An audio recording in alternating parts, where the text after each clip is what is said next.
bienvenidos todos. Hemos iniciado una serie de meditar un poco más acerca de los apóstoles, ¿no? Del Señor Jesucristo, y pues hoy vamos a hablar del apóstol de la pasión, ¿no? No sé, cuando decimos el apóstol de la pasión, ¿ustedes en quién pensarían, ¿no? Pueden usar el chat, amados hermanos. Cuando decimos el apóstol de la pasión, ¿en quién pensarían? Y pues vamos a empezar dándoles algunas pistas, ¿no? Vamos a darles algunas pistas. La primera era el segundo de mayor influencia con los discípulos. ¿Quién creen que era, hermanos? Dice que era el segundo de mayor influencia con los discípulos.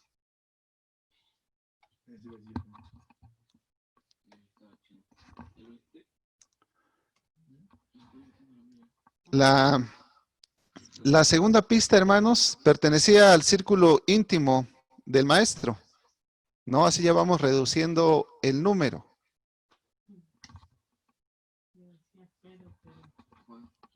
Aquí dicen Pedro, aquí dicen Juan. ¿Qué dicen ustedes, hermanos?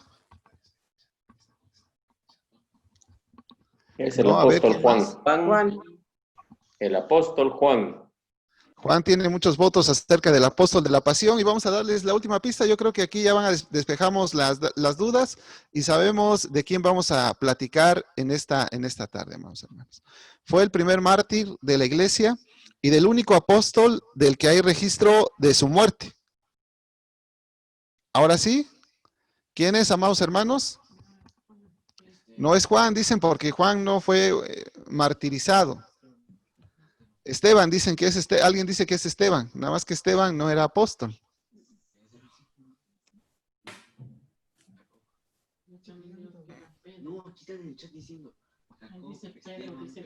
Jacob, Esteban, Pedro está en el chat. ¿Qué dice? A ver, un consejero, Cris. Perdón, pastor. ¿De quién vamos a hablar en base a estas pistas? El apóstol que fue martirizado, pues de ellos pues en la escritura no viene de Pedro, salvo la profecía que Jesús le dijo, que otro le iba a ceñir sus vestidos, pero pues tomando en cuenta el registro bíblico, entonces tendría que ser Jacobo, pastor. Muy bien, vamos a hablar acerca del apóstol Jacobo, y él es el apóstol de la pasión, ¿no? El apóstol de la pasión.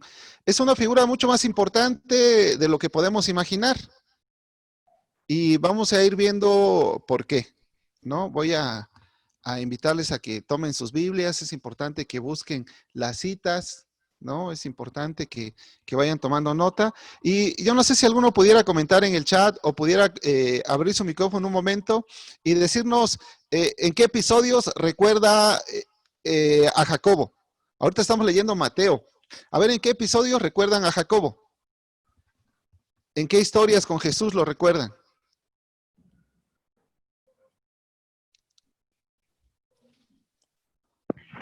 Estuvo presente en la transfiguración, pastor, cuando los llevó Jesús aparte. ¿Cuántos estuvieron presentes en la transfiguración, amado David? 3 estuvieron presentes, Pedro, Juan y Jacobo. 3, ¿no? Es una figura mucho más importante de lo que podemos imaginar. A veces pensamos que Pedro sí fue importante y a lo mejor pensamos que es el único, pero no, hermanos, amados hermanos. Jacobo era también una figura muy importante y era el segundo líder a bordo de los discípulos. Él tenía también varios votos de confianza de los discípulos para él. Y entonces Jesús también tenía cierta confianza con él, todavía más íntima como la tenía con Pedro y con Juan, ¿no? Ya nos dijo David la transfiguración. ¿Se acuerdan de algún otro episodio, amados hermanos? Me parece, pastor, cuando él y su hermano pues mandan a su mamá haciéndole una petición pues tremenda, grande, diciéndole a su mamá que pues le pidiera o intercediera ante Jesús por ellos, para que en su venida en su reino permitiera que el uno se sentara a su diestra y el otro a la izquierda. Ajá, sí, muy bien, ahí están todos y vamos a empezar, les voy a ir empezando a dar algunas citas. Marcos 5:37, por favor, el primero que lo encuentre, abre su micrófono y le da lectura.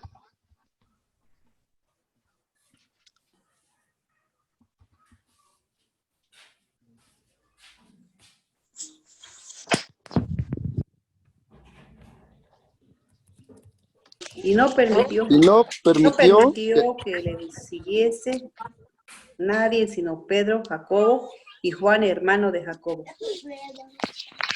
Muy bien. La siguiente cita es Mateo 17:1. Dice que no, Jesús dice en la cita que leyeron anterior que Jesús no permitió que nadie más estuviera salvo ellos tres. Mateo 17:1. 6 días después, Jesús tomó a Pedro, a Jacobo y a Juan, su hermano, y los llevó aparte a un monte alto. Muy bien. Otro lugar donde Jesús llama a ellos tres. Y la última cita que vamos a ver es Marcos 14, 32 y 33.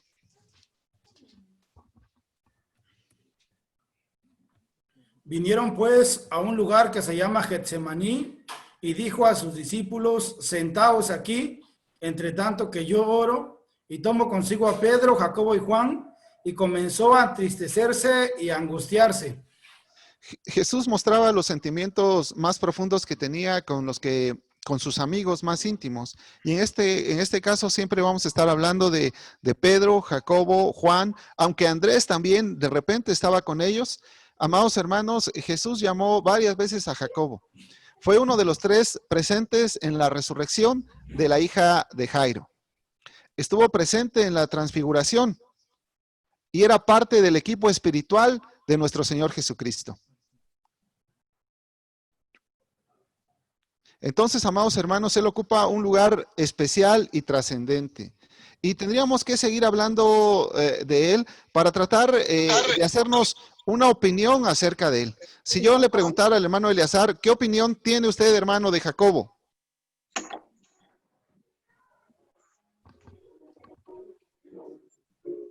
Pues igual que los demás discípulos del Señor, fue un personaje pues que estuvo, digamos, muy cercano al Señor y por sus, digamos, por sus acciones, pues también fue un apasionado por continuar o por seguir las pisadas del Maestro. ¿Qué dices, Javier? ¿Qué opinión te harías de Jacobo?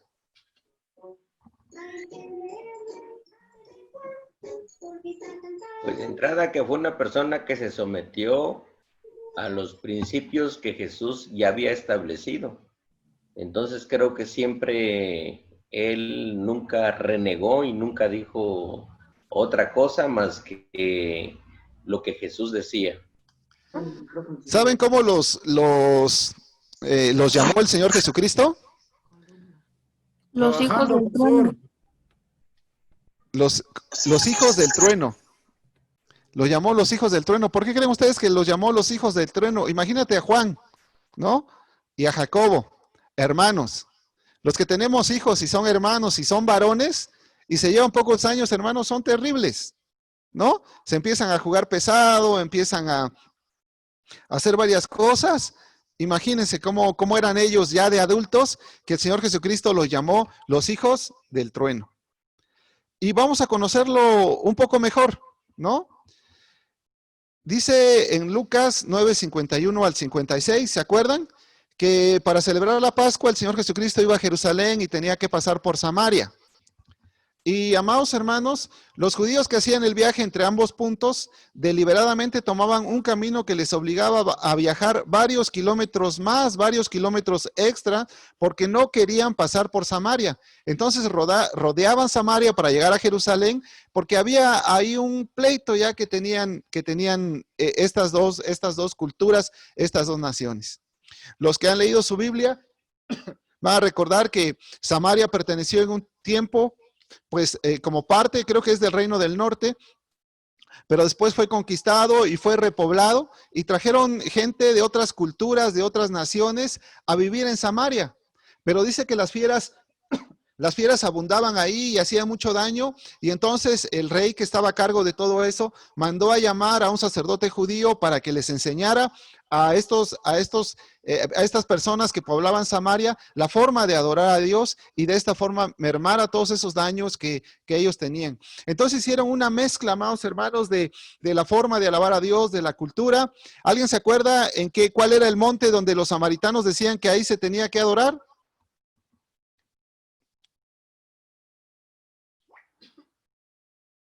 A ver, Isis, ¿qué es la de las preguntas bíblicas? ¿Cuál era el monte donde los samaritanos decían que ahí se tenía que adorar? Era Gerizim, amados hermanos, ¿no? Por eso la mujer samaritana le dijo al Señor Jesús, nuestros ancestros, nuestros abuelos dicen que es en este monte, refiriéndose a Gerizim, donde se debía de adorar a Dios, y los judíos decían que era en Jerusalén. Entonces había un pleito ahí entre estas culturas, ¿no?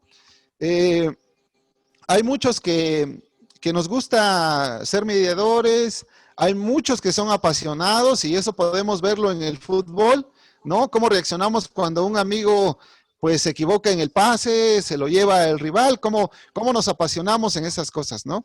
De esta manera era tal la pasión de Jacobo y Juan. ¿Qué creen ustedes que pidieron, amados hermanos?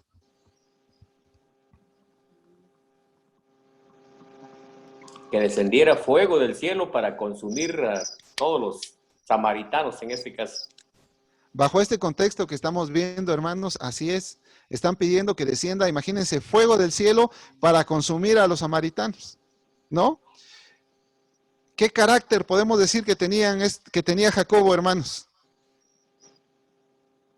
Explosivo. Explosivo, ¿no? No era bipolar, hermanos, era cuatripolar, como algunos han leído en la escritura, ¿no? Imagínate el carácter que tenía, hasta qué extremo lo llevaba, y lo llevaba también su hermano Juan, que decían: Señor, danos el poder de Elías para que hagamos que descienda fuego del cielo y los consuma. Entonces podemos irlos conociendo un poco mejor. Y aquí vemos que no se adapta a lo que el hermano Javier decía, que era un hombre que se sometió porque eran muy explosivos, ¿no? Ellos tenían sus propias ideas, tenían su forma en cómo ellos creían que se tenían que arreglar las cosas, y entonces ellos tenían un carácter fuerte, un carácter explosivo. Y tenemos otro ejemplo, el que nos decía Cristóbal. Dice que los samaritanos fundaron su propio sacerdocio, construyeron su propio templo e idearon un sistema sacrificial de su propia hechura, ¿no? Y entonces, amados hermanos, este es una forma clara de ver cuando cambiamos la doctrina bíblica por doctrina de hombres. Sin embargo, vamos a ver qué dijo Jesús de los samaritanos. Sanó a un leproso. ¿Alguien se acuerda de alguna otra historia donde Dios haya puesto de ejemplo a un samaritano? Hay una historia bien conocida y bien hermosa, y la contamos a los niños muchas veces. El buen samaritano. Muy bien. Hizo de un samaritano un héroe, ¿no? La historia del buen samaritano. Imagínate a Jacobo pidiéndole a Jesús que descendiera fuego del cielo para castigar la imprudencia de este pueblo, y Jesús solamente dijo e hizo cosas buenas para los samaritanos. ¿Se acuerdan de alguna otra historia? Yo traigo 4, si no mal recuerdo.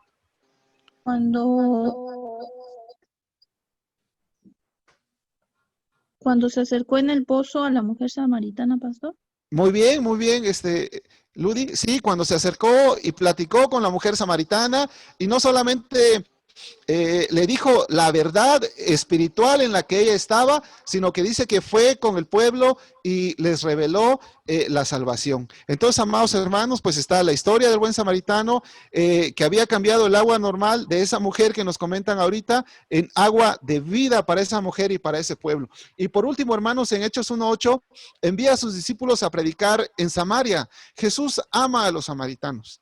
Amados hermanos, nosotros a veces tenemos ese carácter de Jacobo, somos a veces impulsivos como Jacobo, y a veces no sabemos realmente lo que queremos o lo que decimos, porque Jesús les reprendió a los dos y les dijo: ustedes no saben ni de qué espíritu son.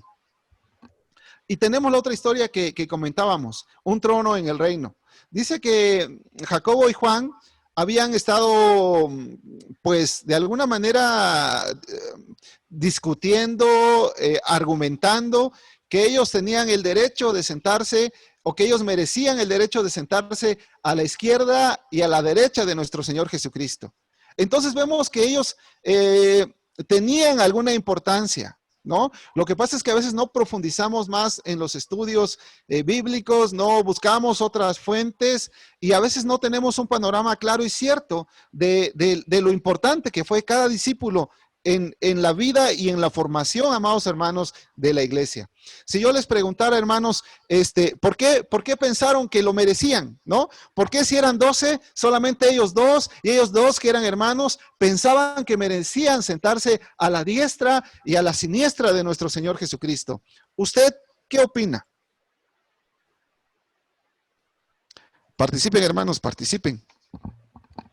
Porque yo siento que les tenía mucha confianza y eran los que se acercaban más a él para poder hacer lo que Dios les encomendaba. Ellos nunca renegaban de lo que Dios les decía. A ver, ¿qué opinan, hermanos? ¿Quién dice su opinión?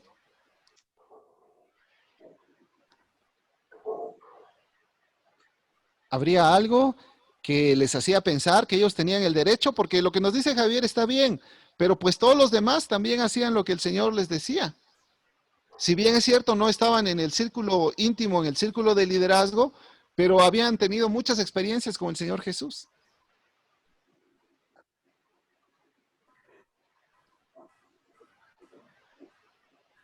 ¿No, hermanos? Primero, amados hermanos, ellos pensaban que merecían eso porque tenían una buena posición económica. Ciertamente eran pescadores, pero su padre tenía una pequeña empresa que les permitía tener una buena posición económica. Podemos indagar, su madre era una de las personas, una de las mujeres que servía a Jesús, que servía a través de sus bienes y de su tiempo. Ella entregaba su tesoro, su talento y su tiempo, su talento y su tesoro. Lo tenía a disposición del Señor Jesucristo. Ella viajaba con ellos, ella andaba con ellos porque era una de las mujeres que le servía al Señor Jesucristo. Primero, entonces ellos pensaron que ellos merecían ese lugar por la posición económica que ellos tenían.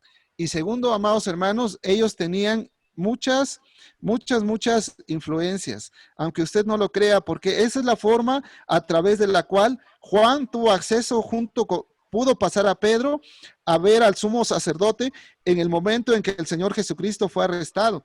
A mí sí me llamaba la atención cómo es que Pedro pudo pasar al patio. Y ya haciendo referencia a la historia, amados hermanos, podemos darnos cuenta que la familia de Jacobo y Juan tenían influencia, tenían acercamiento con el sumo sacerdote. Amados hermanos, Salomé, que es la mamá de estos jóvenes, pues también pensó que sus hijos lo merecían porque tenían la posición económica, tenían las influencias y pensaban que eso era lo que necesitaban para ocupar un trono en el reino. Y a veces nos pasa igual, hermanos. ¿Tú qué piensas que necesitas para ocupar un trono en el reino? Era un hombre de un tremendo fervor y era un hombre muy intenso, amados hermanos. Y cuando ellos pidieron eso, el Señor Jesucristo les dijo que si podían beber la copa que él iba a beber, y ellos sin dudarlo, dijeron que sí. Y se le dio una copa, amados hermanos, de sufrimiento. Hechos, versículo 12, 1 al 3, nos narra el acontecimiento. ¿Alguien nos puede decir cómo murió el apóstol Jacobo?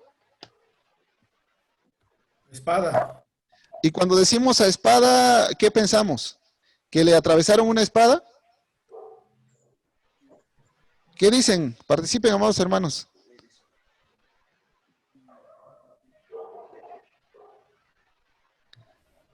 Decapitado, tal vez, pastor. Sí, así es, fue decapitado. Pero para que pues se diera esta sentencia, algunos comentaristas dicen pues que Jacobo fue un apasionado en la predicación. Por eso cuando Herodes Antipas echó mano de los cristianos, él fue uno de los primeros, amados hermanos. Y cuando la Biblia registra espada, se refiere más bien a que él murió decapitado. Su vida fue corta, pero su influencia permanece hasta el día de hoy, amados hermanos, y dio fruto aún en su propia muerte. El historiador de la iglesia, Eusebio, rescata un fragmento también el historiador Clemente, donde dice que el hombre que llevó al tribunal a Jacobo, al ver cómo él defendía las cosas del reino, cómo él defendía de una manera apasionada el mensaje de Jesucristo, dice que él también declaró que era cristiano y fueron condenados a ser decapitados los dos. Y mientras iban al lugar de la ejecución, este hombre le pedía perdón a Jacobo y le decía, pues perdóname. Si Jacobo siguiera teniendo ese carácter, yo creo que él mismo lo hubiera decapitado, ¿no? Pero dice esta parte de la tradición judía que Jacobo se lo quedó viendo un momento y le dijo, pues, estamos en paz. Lo abrazó y le dio un beso. Y podemos ver cómo Dios transformó ese carácter iracundo, ese carácter tan explosivo, en un carácter de amor, en un carácter de pasión por las cosas del reino, amados hermanos. La opinión que nos deja cuando a veces decimos, ¿cómo serían los apóstoles? A veces normalmente los pintores los ponen ya grandes, ya ancianos, son pintores barrocos, tienen otra cuestión ahí, y por eso los pintan así, ¿no? Y yo cuando buscaba imágenes de Jacobo, pues encontré esta y me pareció interesante, un hombre joven, ¿no? Que coincide con más o menos la edad que ellos tenían. Jacobo es el prototipo del apasionado, el celoso líder que está en el frente, que es dinámico, fuerte y ambicioso. Finalmente sus pasiones fueron templadas por la sensibilidad y la gracia. Y entonces, amados hermanos, nosotros debemos procurar tener esa pasión de Jacobo puesta al servicio del reino, puesta al servicio de la iglesia. No importa los bienes que tengamos, no importa la influencia que tenemos, la verdad es que necesitamos que el Señor Jesucristo transforme nuestras vidas y podamos ser nosotros líderes que pueda marcar la vida de generaciones. Como decíamos de Jacobo, pues su vida fue corta, murió muy joven, pero su influencia permanece hasta el día de hoy. Entonces, amados hermanos, esto quería yo compartir con ustedes. Quería decirles que es importante que nosotros también seamos apasionados en las cosas del Señor, seamos apasionados en las cosas del reino. Entonces, pues es una bendición, ¿no? Que haya hombres como Jacobo dispuestos a buscar la presencia de Dios, dispuestos a marcar a su generación, y que nosotros tendremos que ser y poner nuestro carácter, nuestra forma de ser, que el Señor Jesucristo la moldee y haga de nosotros apasionados verdaderamente de su doctrina, de la vida cristiana. Un hombre que no tuvo ningún inconveniente en morir decapitado por las enseñanzas del maestro, ¿no? Entonces, pues, rescatemos la trascendencia que tiene el apóstol, estudiemos su vida, profundicemos en la escritura, amados hermanos, y pues precisamente estamos por terminar el libro de Mateo, ¿no? Vamos a entrar con el libro de Marcos, y yo quiero pues hacerles una pequeña reseña de Marcos. Miren, hermanos, el Evangelio de Marcos muestra a Jesús en acción. Sana enfermos, expulsa demonios, realiza milagros, va de un sitio a otro y enseña.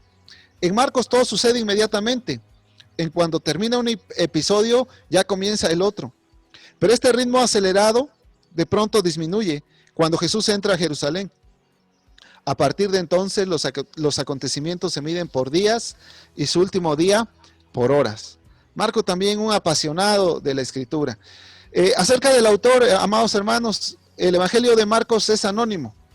Eusebio, el historiador de la iglesia primitiva, que escribió en el año 326, recogió las palabras de Papías, un hombre de la iglesia antigua. Papías citaba al anciano. Cuando citan al anciano, muy probablemente se refieren a Juan, diciendo que Marcos había dejado por escrito la predicación de Pedro sobre lo que Jesús dijo e hizo, pero en forma desordenada. Fue así como desde el siglo I se atribuyó la autoría de este evangelio a Marcos. El Marcos que escribió este evangelio era Juan Marcos, hijo de una viuda llamada María, en cuya casa algunas veces se reunía la iglesia de Jerusalén, ¿no? Marcos era primo de Bernabé y acompañó a este y a Pablo a Antioquía. Según los padres de la iglesia primitiva, Marcos escribió su evangelio en Roma, justo antes o después del martirio de Pedro. La confirmación del origen romano de este evangelio está en Marcos 15:21, donde Marcos señala que Simón, un hombre de Cirene que llevó la cruz de Jesús, era el padre de Alejandro y de Rufo, al parecer conocidos por los creyentes de Roma. Como Marco escribió principalmente para los gentiles romanos, explicó las costumbres judías, tradujo palabras y frases del arameo al griego, empleó términos latinos en lugar de sus equivalentes griegos y rara vez citó el Antiguo Testamento. La mayoría de los eruditos de la Biblia están convencidos de que Marcos fue el primer evangelio escrito y que se utilizó como una de las fuentes de Mateo y de Lucas, ¿no? Amados hermanos, en la época de Jesús circulaban muchos conceptos sobre el Mesías y hubo quienes reclamaban el título. Este evangelio de Marcos clarifica el concepto y redefine el término. A partir de la penetrante confesión de Pedro en Cesarea de Filipos, Jesús comenzó a explicar que en el plan de Dios el Mesías enfrentaría el rechazo, la muerte y la resurrección. Marcos nos muestra el lado humano de Jesús y sus emociones más que los otros 3 evangelistas, con lo cual ofrece una poderosa imagen de la humanidad y de la deidad de nuestro Señor Jesucristo. Realmente es muy emocionante leer los evangelios, profundizar en ellos, amados hermanos, es importante que lo hagan, por eso les insistimos en que tengan su Biblia de estudio para que puedan profundizar un poco más y entender de una manera más clara y precisa el contexto sobre el cual se dan las cosas. Porque a veces esto es uno de los que nos dicen, ¿no? A veces los hermanos no tienen presente que como lo están marcando aquí los comentaristas, pues que Juan Marcos no escribió el evangelio como tal como sucedieron las cosas o en un orden cronológico, ¿no? Por eso es que de repente hay algunas cuestiones que nos causan algunas dudas, pero profundizando podemos conciliar los cuatro evangelios. Pues reciban un fuerte abrazo, amados hermanos. Yo espero que estén leyendo sus Biblias, yo espero que vayan al corriente de la Escritura y pues vamos a seguir adelante.